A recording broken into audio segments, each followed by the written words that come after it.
I'm gonna keep it real with you. You can't say that the music you listen to, how much time you spend on social media, the things you watch don't affect your spirit. If you really want to be pure, if you really want to have peace in your heart, if you want to stop comparing yourself to other people and be free from people bondage, it's so hard to do that when you are filling your mind with messages that actually contradict everything that you're trying to do.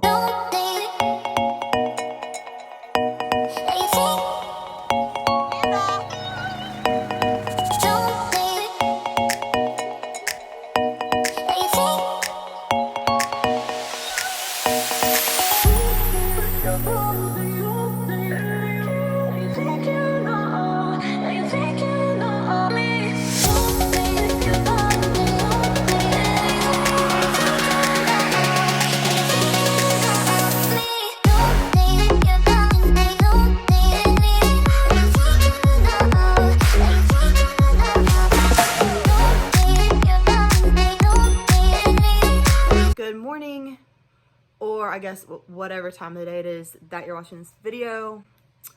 I wanted to apologize in advance for it being in portrait mode because the black bars along the side of the screen are kind of annoying, but I didn't want to refilm it, so it's what we're working with. Anyway, I'm not gonna keep talking, we'll just go straight into the video. Hey, welcome back to my channel. If you're new here, my name is Sydney. I make videos every Thursday about what God has done in my life and some of the things He's put on my heart. I also like to talk about health, nutrition, fitness, and basketball. If you're not already, I would love for you to subscribe by hitting the red button down below. So today, I'm gonna give you 3 different ways that you can grow spiritually in your relationship with God if you apply them. Number 1, first, you have to eliminate distractions. Salvation is a gift. It costs you nothing. There is nothing you can do to earn it. Jesus did that. He paid the penalty for every sin you and I ever have or will commit in the future. And because of that, we can spend eternity with Him if we've accepted Him into our hearts and lives. So salvation is a gift, but your calling will cost you something. Okay, because you won't walk in purpose if you're distracted. If you out here entertaining anything and everyone, you will not grow in your relationship with God if you don't give up some things.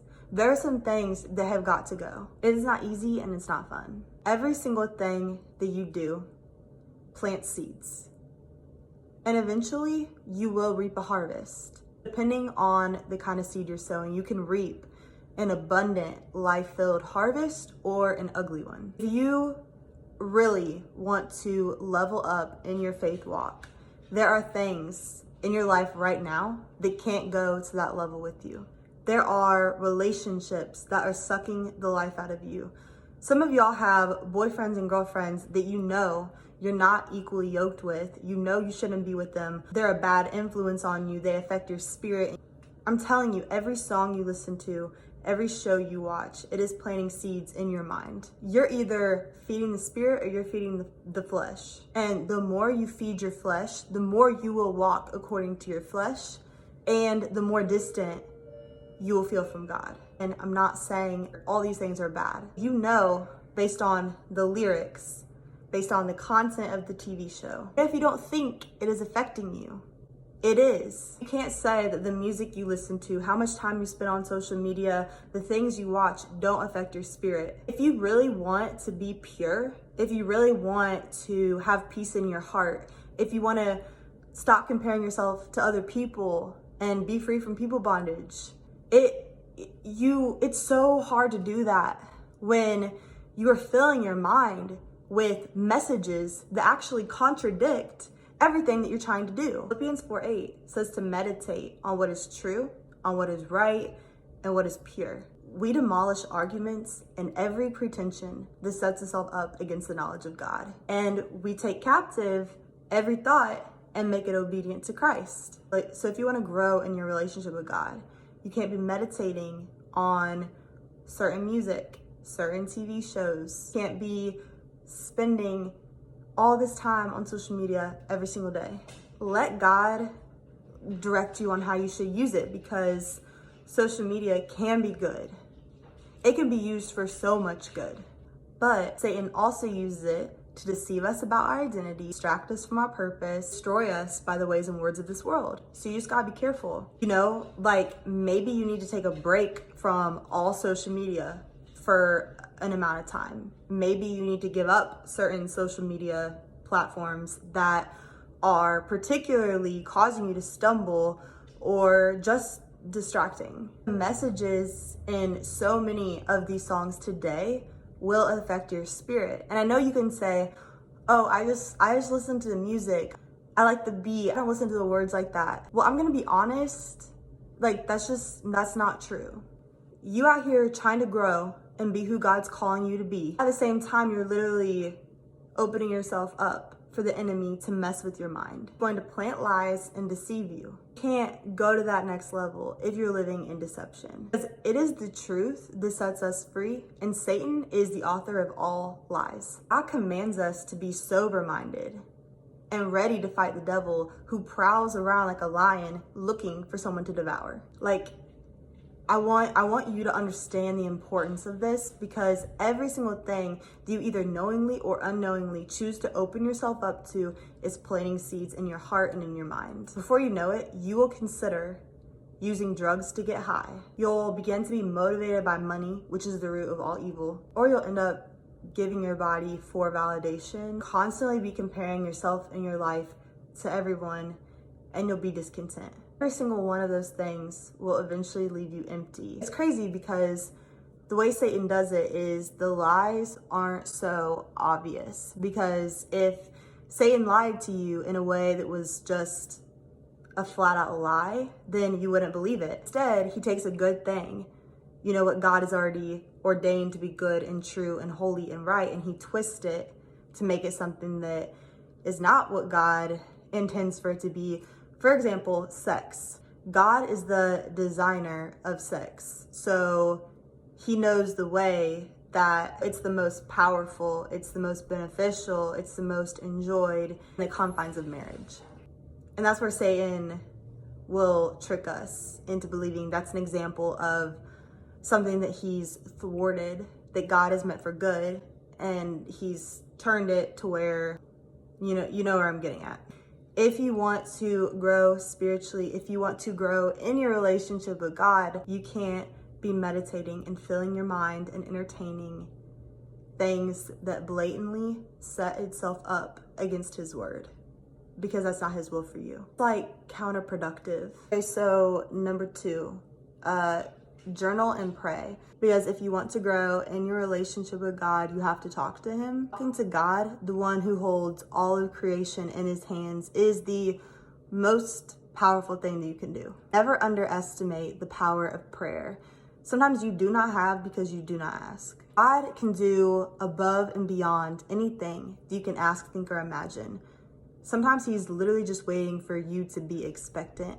Journaling every day will not only help you to make sense of your thoughts and the things that are going on in your head, it'll also help you listen to God and talk to God, because he's always speaking to you. All those crazy thoughts that keep you up at night, regrets you have, the places where you feel shame, guilt, and condemnation, write it all down. Don't hold anything back. Give it all to God, all your frustrations. Don't leave anything in the dark, because he will show you where you're being deceived. Ask him what is really on the throne of your heart. Ask him to open up your eyes to the lies that you've been believing for so long. And he will reveal the truth to you, but then it will be up to you to believe it, claim it, and walk in it. Living our faith is an active process. It requires work. It is hard, it is uncomfortable, but it is so worth it. The life that God has for us, not just in heaven, but on earth, is peace no matter the circumstance, a spirit of power no matter what you find yourself up against, confidence that can't be shaken, a love that is beyond our comprehension, and a purpose that only we can fulfill. So if you want to grow spiritually, be intentional about journaling and pray, because honestly, your life, your spiritual walk is very dependent on your prayer life. Because prayer is where we get our power. And prayer moves things in the spiritual realm. And before you can win in the natural, you have to fight your battles in the spiritual. Okay, so number 3, you're gonna wanna let someone in. Whether it is a trusted friend who is like-minded, a mentor, a family member who is walking with God. Let at least one person in, like all the way in. Because you need people in your life in order to be who God is calling you to be. You can't do this life on your own. Like it says in Ecclesiastes 4:10, if either one of them falls down, one can help the other up. But pity anyone who falls and has no one to help him up. Be real, be transparent. The addiction, don't keep it in the dark. Your biggest fear, don't keep it in the dark. The thing that you're most ashamed of, don't keep it in the dark. All of your thoughts and feelings, sometimes you just need to talk through them with somebody. So, because sometimes the things that go on your head are so ridiculous. Sometimes we naturally assume things.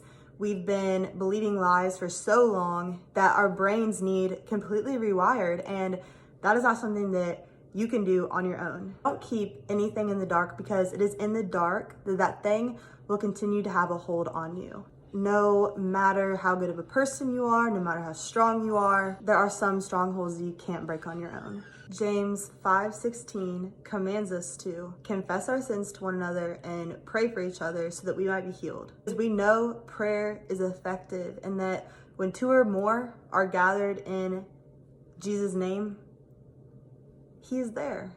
And I think it's important to know too that nothing that you struggle with or have struggled with is uncommon to mankind. And this 3rd point is important because you want people that you can grow with spiritually. The right people will bring out the best in you. They will hold you accountable, and they will speak life and truth into you, especially in the times that you need it. You know, I know these 3 ways are not easy, and they're not something you're probably excited about doing. These are 3 ways that you can level up spiritually and take another step toward being all that God has called you to be. I think that they are vital to finding freedom and will help you experience more of God. As always, thank you so much for watching. You can find me on Instagram, where I answer questions and also preview new content. That's all I have for this video, so I will see you next time. Look at my cute little brother. Come here. What up, YouTube? What do you want to say to the people? I got nothing to say. You got anything?